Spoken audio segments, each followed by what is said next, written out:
Hey everyone, it's Boogeyman Ben. Hope everyone's doing well. Today's video, like I said in the last one I did, I just wanted to showcase some new DVD Blu-ray pickups.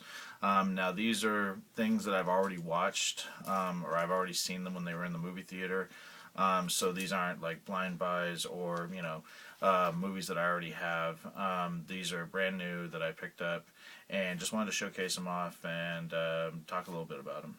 First one I picked up is This Is the End. I did a review of this when it first was in theaters back in June. Fucking love this movie. If you're a fan of this film, a fan of James Franco, Seth Rogen, Jonah Hill, these guys, definitely worth checking out if you haven't already. If you have seen the movie and loved it, I definitely recommend picking up the Blu-ray.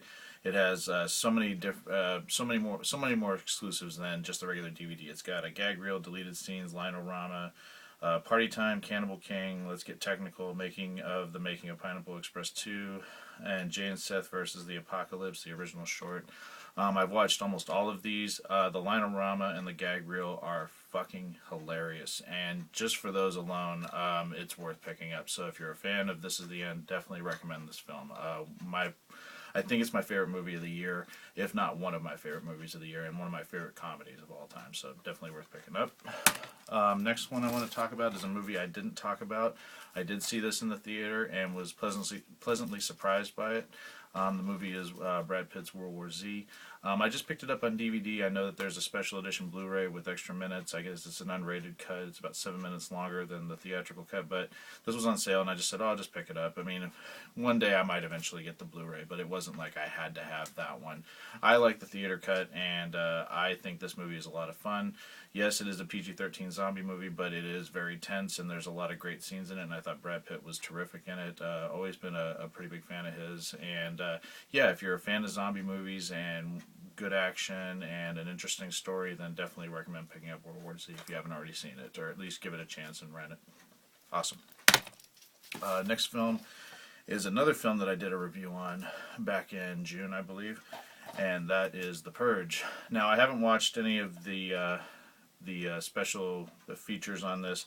It looks like they only have one, Surviving the Night, Making of the Purge, and I believe the Blu-ray had the exact same features. That's why I didn't buy the Blu-ray. My way of thinking when I buy Blu-rays is I only buy Blu-rays if there's something on them that is not on the DVD, which is the case with This Is the End. They had more features on the Blu-ray, so of course I bought the Blu-ray combo pack.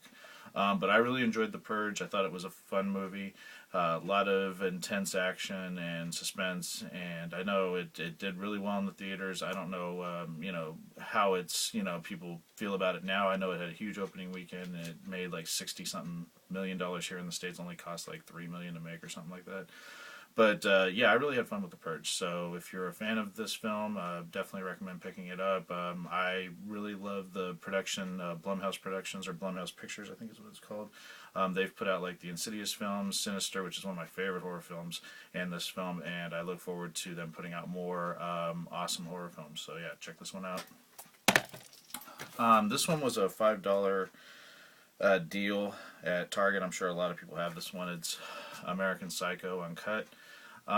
This was a film that took me a long time to get into. I know a lot of people love this movie right out the gate, but when this movie came out, I was about 25, and I remember a bunch of us, my friends, we all went and saw it, and I just didn't get it. I had a buddy of mine that he had read the book and said the book was so different, but over the years, and the more that I have become a fan of Christian Bale, who I just think is just amazing right now, and I've become a bigger fan of him thanks to the Batman films. But I love this film, and every time it's on, I watch it just because his performance is so fucking amazing in this film. And I had the unrated version on videotape a long time ago. Somebody just gave it to me, and so I gave it a second chance. And yes, it is a movie that I've warmed up to over the last, I guess it's the last 13 years. So, but yeah, it's definitely worth picking up for $5. You can't beat that. So yeah, I'm just glad I got this one. And the last thing I want to talk about is Bates Motel Season 1. I ended up picking this one up as well. Absolutely fucking love this show. Back in March, I did a review of the pilot episode. so happy that this series has turned out to be as good as it is, and you know, I'm glad that they got renewed for a second season. I'm really looking forward to that, and I really like how they've taken the characters of Norma and Norman Bates and really put a little bit of a twist on them and taken things in a different direction. I'm glad it's not a carbon copy of the Psycho films, which I think are untouchable. So I'm glad that they took those characters and just did something different with them, and I think it's really refreshing and really interesting, and I'm so excited to see where they go in the second season. So if you have not seen Bates Motel, you're doing yourself an injustice. Pick this up or rent it or Netflix it or whatever. Just check it out because it's definitely an excellent, awesome show, and it's next to Walking Dead. It's my favorite show on television right now. So definitely recommend this one and picking it up. So that's about it for today. Tomorrow I'll have another video review. This one will be on the new Chucky film, Curse of Chucky. I watched it the other night, and I'm really looking forward to talking about it and letting you guys know what I think about it. And until then, I hope everyone has a great day, and I'll talk to you guys later. Peace.